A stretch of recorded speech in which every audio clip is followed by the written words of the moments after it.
Welcome to our third installment of the Clique podcast. And today it is our pleasure to welcome Ms. Paloma from Chateau Marquis Terme in Margot.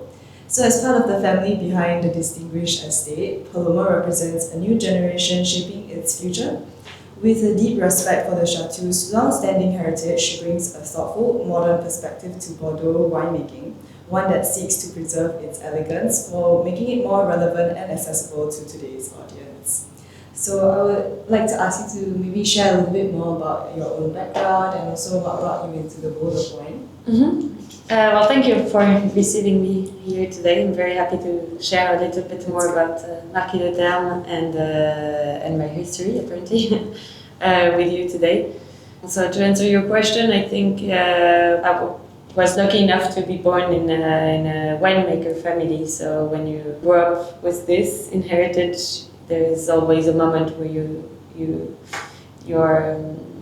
kind of like in it. Yeah, exactly. So yes, my family has been making wine since the end of the 19th century. So as you said, I'm the fourth generation now, who's working in the wine business. But until a few years ago, I wasn't going to pursue. I was very attracted to wine because it was part of the history and of the family. But I didn't think I would dedicate my whole life to it. I studied in England, and then I went to live abroad I lived in Mexico for a while. And I grew up in Paris.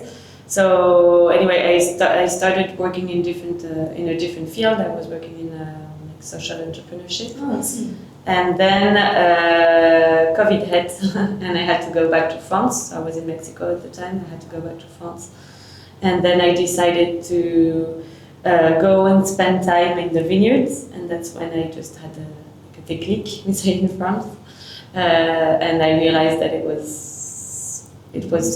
something too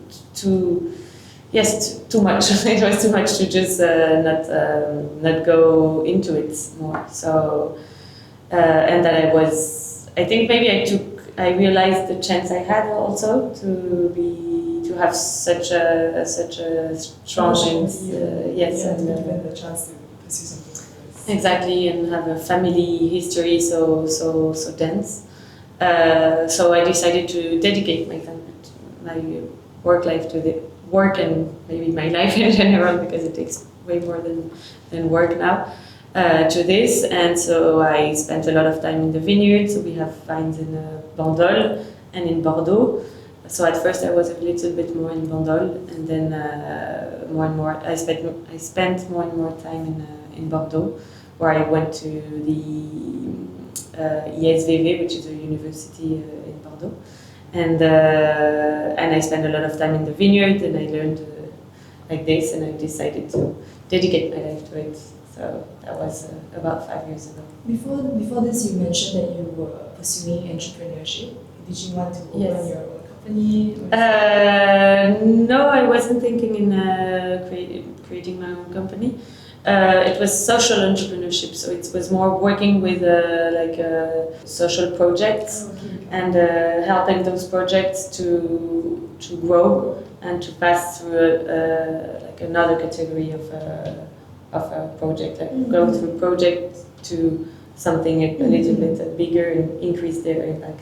Is that your interest to see a project from start to finish? Yeah, I think that's very interesting. Exactly. Winemaking, right? It's from the growing. Yes, you can. I think that's something that I found incredible in the winemaking process. Is that in a winery in general, is that you manage and you control the project from its complete beginning to its end. And I think there is no other industry where you have the control of everything. And so I like to say that when you make wine, it's not just the winemaking, the aging that will influence, or the vinification. It's the whole working, the whole process from the vine to the glass at the end. So it's about 30 months of work if you start, like if you take into account really the moment you will enter the parcel to work the soils and to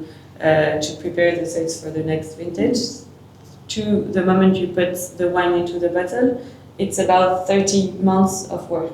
So, and then you have to age it, and then you have to wait to drink it. So it's quite incredible because you have another relationship to time when you work in this, to the creation value and the process of this, because you have to take everything into consideration. Compared to your social entrepreneurship, like, and then comparing it to, I guess, something that's like more deep-rooted in your family, like how do you? Is there any like distinct differences or feelings that you feel like managing between like these two different projects?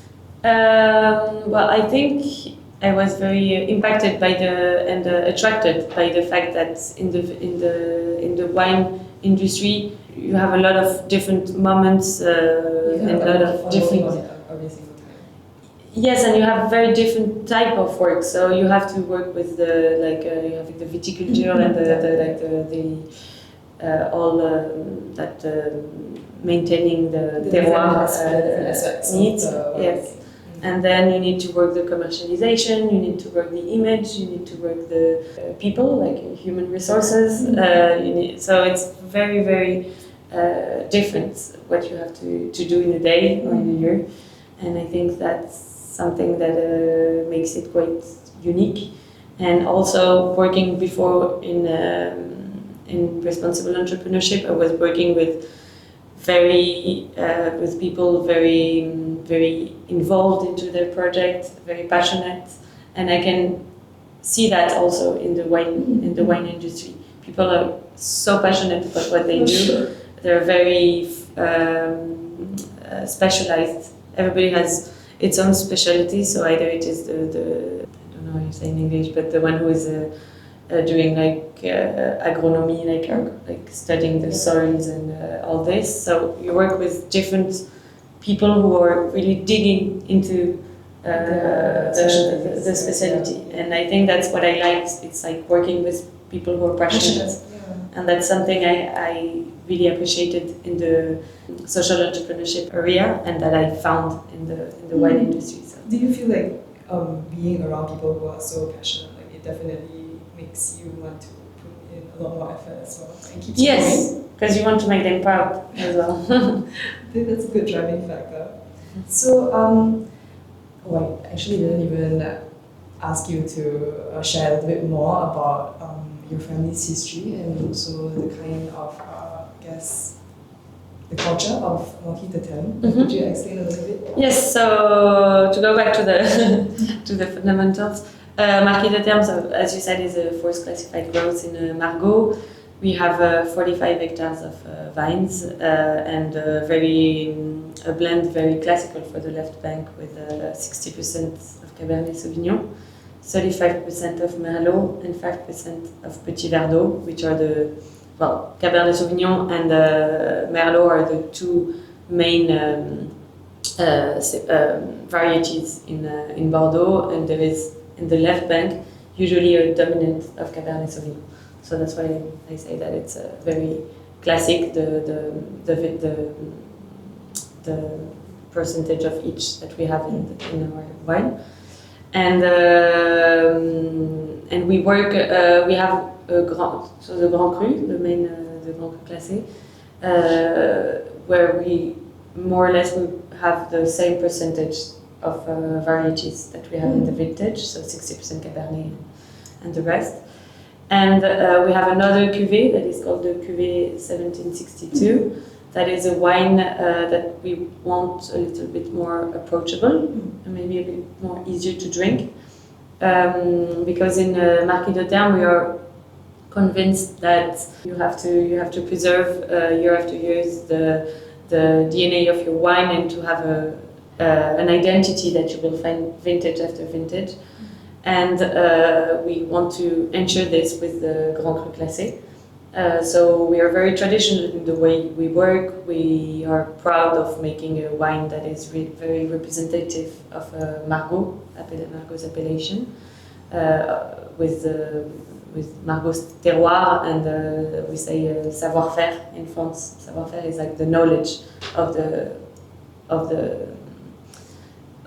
place, and part of the knowledge is the aging that we will do in the barrels. The use of barrels is very ancestral to Bordeaux, so we want to keep this in the identity of our product. So we always age the wine for the Grand Cru in barrels for between 12 and 16 months. And we use 50% of new barrels each year. So the use of oak will really influence the profile of the wine. So this is for the the Grand Cru. And then for the cuvée, the cuvée 1762, as I said, we want to have something a bit more free. So we want to have a wine that can be drunk younger, and so we use less new oak, for example. We try to have a wine that will be easier to access for maybe a new generation that is looking for wine that may be a little bit less built. So that's our two main etiquettes, main wines. And then in the family we also have vines in Bandol, which is another beautiful terroir in France. So Bordeaux is southwest, Bandol is southeast, near the Mediterranean. So it's another completely even though it's not so far one terroir to another, they're very different. One is more like oceanic and one is on the Mediterranean, so it's way more hot and dense, the climate there. So very different terroir but complementary. And so in Bandol it's Château Val d'Arinque, and there we have rosé, red, and a little bit of white. Having such a prestigious lineup of wines, I think it would be like you guys must be very particular in the way that you go about like the winemaking, and also being very particular about like the kind of traditions that you want to like showcase throughout the wines, right? Mm-hmm. But like with the introduction of like I guess new things to take note like in today's winemaking, like what is some challenges or things that you guys have to take note of to balance this tradition with like more modern winemaking methods? Actually, I think the challenge today is to engage the new generation to appreciate our wines without changing the DNA of our wines. Because, as I said, I'm convinced that what made the grandeur, like the fame of Bordeaux, has to remain, because we have a long history and a long winemaking process that we have to defend. So I think today, with the help of different cuvées, we can find way to make small adjustments. Yes, and to make different projects that will be dedicated to different moments of degustation. Right. So, for example, if you take the Grand Cru, well, I'm not very objective with this, but I grew up with wine, and like wine has always been something very important for us, and you take the time to choose the wine you're going to drink and to pair it with the food you're going to eat, and so there is something to preserve with this all this tradition. Mm-hmm. And I think the Grand Cru has to remain in this, but then you have other cuvées that can be developed to maybe, yes, to maybe if you want to have a wine that is a bit more fresh, that can be drunk with your friends, that you don't want to intellectualize too much, and you want something that is maybe a bit more that is quite that is revealing the terroir and less the élevage and the practices after, then I think the cuvée should be used for this. You can maybe work different bottles for yes different exactly. situations. Well, also because like you guys have two of these different wines, and also each vintage, like happens like with different under different circumstances. How do you ensure that that there is like a consistent quality between all these different vintages while also still allowing each of the vintages personality to shine? That's a good question because it's a big challenge. Because as I said, and as you say as well, it's every vintage has its own unique personality. Yes, has its own personality and its own challenges. So if you take a vintage with that will be very very very sunny, very hot, very warm, then a very rainy winter summer, then you will have completely different profile of made of grapes of yes, and it's hard to with this different premier material like the premier material to do a product at the end that has a same identity. So and I think that's where all the work of the maître de chai, like the one who's in charge of the wine and the oenologue, are revealing, because they have to manage that with the different product you have to respect something in the. Is that difficult for you guys to do? It's challenging, but I think it has always been done, and I think you have your own every winery has its own secrets, its own way of doing things. So you have your own recipe, right, and at the end, even though the matière première, the premier material, is not the same, because one year it's rainy, the other it's sunny or whatever. At the end, the recipe you will apply will ensure a certain coherence between the different vintages. That's very interesting. Your winemaking family is also somebody that has been like in the industry for a super, super long time. Do you guys take any steps towards making sustainability something that you guys would want to do, or just yes, in Bordeaux we are organic in Bordeaux, and because the climate enables it, because it's very dry, there is a lot of sun, it's not so it's easier there to optimum conditions. Exactly. Right, okay. In Bordeaux we try our best. We don't have the label, we're not organic, but we try, when the vintage enables it, to respect the condition. But it's in Bordeaux it can be very challenging, because, as I said, it's one of the most humid region in France, so the pressure of disease, of mildew, of this kind of disease that is very strong. So when you want to pass in biodynamic or in organic culture, you have to accept that you will probably lose a big part of your production, and that can be challenging. But just to finish with this, I think for us in the family, what is very important is to preserve the quality of production atmosphere. I don't know how you say, make sure that everybody is working in good conditions. Either it is the person who's in charge of the tractors, or the people who are doing the harvest. So we are very much attached to the working conditions of the place, because we are family vineyard, and we want to keep this familial spirit into the place. Then outside of Bordeaux, is there any other wine regions or any kind of styles that inspire you or your family? That inspires me, I think.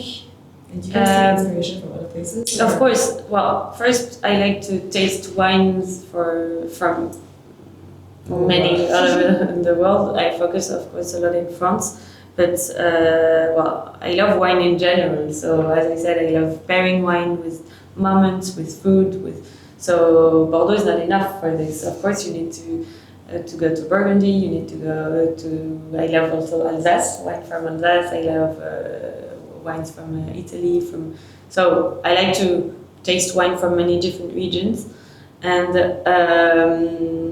I think that's part of the. I mean, you need to be creative when you make wine, and you need to look what they're doing around. So I think it's part of our job to always try to go and learn more about other wines and other techniques and evolutions of wines in other countries. But I think I got a lot of inspiration in Italy and in the United States. I think there are two places that I like to confront, to study, because they're maybe in opposition completely. If you go to Italy, it's like very traditional, very with the industry. Yes, exactly, and places that are still run by families and quite ancestral methods and everything that you can find a lot in France as well. And then I'm fascinated by the American way of dealing with the wineries, because they completely reviewed the way of doing it with a notourism that really is part of the business model of their wineries, and with groups of people who come and are part of a club member, and they just buy the wine directly from the wineries. So all this development, I think, is very interesting for us, because it's something that is such deeply rooted in France and in Europe in general, the wine, that sometimes seeing how it is made abroad and how Americans managed to make a business out of it is very challenging for us. And in Marquis de Terme, we believe a lot in enotourism. We think that Bordeaux has to open up to tourism, to local people, but also to strangers and to. So we have so this is a way that we took about 10 years ago. We started doing like degustations. We have guides that to share more. Yes, to share and to do like degustations and wine tasting. And we have a restaurant since 4 years. So we have in the vineyard. Oh, yeah. And now we have like rooms, so hospitality. Oh, I see. Yeah. So we want people to come. The question that I wanted to wrap this up with was like, since Bordeaux is kind of like at the forefront of all this winemaking, you guys have been here for a really long time, right? Like in the global wine world. I wanted to ask, like, what do you think what kind of role that you guys have to play to kind of lead the rest of like the world in the winemaking industry to maybe make it, how can like everyone of the younger generation like get into it and like to like share that more? Well, I think enoturism is part of it. We talked about the different cuvées and the fact that I think you can create other wine that will be accessible to other generation or to other moments of consumption. So I think that's one answer. And then I think it's how you manage your vineyard, and I think opening up to people and creating places of experience. And I think it's part of it, because today consumers, they don't want just a project, they want the whole thing. They want their history, they want to feel the place, they want to understand what they're consuming. And I think that's something that really changed in the last few years, and that maybe my uncles didn't understand at the time, but because the generation are not the same. But today people, they don't drink labels, they drink history. Exactly. And I think we have to take this into consideration in our development, and that's why we decided to develop a lot enoturism, because I believe that you will never feel the same experience, you will never experience the wine the same way than drinking it in its heart, like in the place where it has been conceived. Thank you so much for sharing. I I think you're like the only, well, I've only spoken to 3 people, but like I think you're the only person that has mentioned that, that I guess like sharing the entire journey is what is most important now, as opposed to just like showing people like the label. Exactly. Yeah, I think that's the most important thing now. And I think, yeah, when you come and you present the wine, you always try to, like, just coming here in Singapore, I was thinking what is the best way of like engaging people and trying to make them travel with me to Bordeaux, because that's where I come from, just to make you discover what we do there.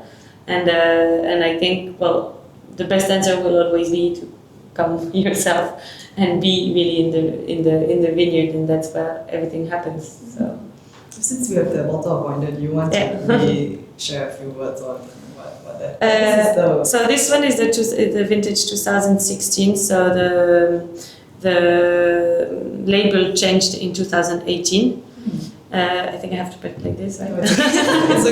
It's okay. So now the label is not exactly the same, but we tried to make it a little bit more modern. But this one was I really like this one because it's the one I grew up with. I like the new one as well. This is the previous one that has always been the same since my family bought in 1935. Right. But even before, I think it was almost the same. Yeah, before it was the same. So this is the classic label of the, and the new one is just a little bit more modern, but you can still find the identity. Thank you so much for Thank sharing. you. Thank you for sharing your story today. Okay, I think that's it.